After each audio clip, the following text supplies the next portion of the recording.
7,430 కోట్ల రూపాయలు ప్రతిపాదిస్తున్నాం.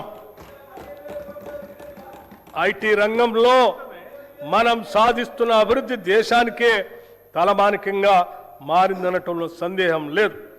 రాష్ట్రంలో 1,500 కంటే ఎక్కువ ఐటీఈఎస్ కంపెనీలు ఉన్నాయి.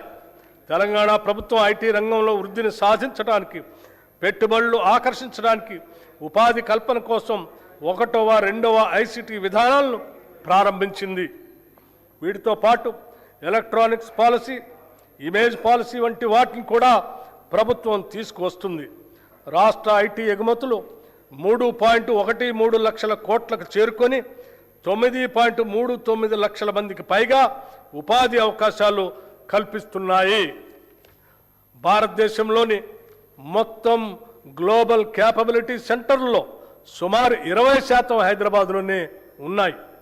2024-25లో 70కి పైగా కొత్త జీసీసీలు ఇక్కడ ఏర్పాటు చేయబడ్డాయి.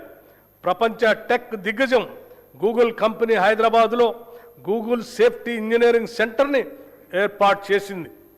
హైదరాబాద్ పశ్చిమ ప్రాంతానికే పరిమితం కాకుండా నగరం చుట్టూ ఐటీని విస్తరించడానికి గ్రిడ్ విధానాన్ని ప్రభుత్వం ప్రోత్సహిస్తుంది.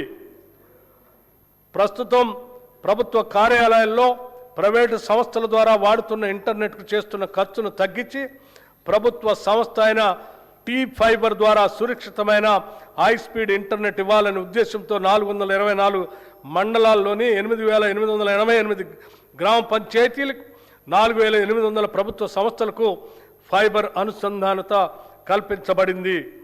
ఈ సంవత్సరాంతానికి 50,000 ప్రభుత్వ సంస్థలకు ఈ సౌకర్యం కల్పించాలని లక్ష్యంగా పెట్టుకున్నాం.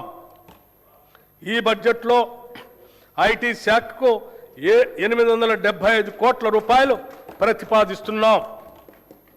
పరిశ్రమల రంగం రాష్ట్ర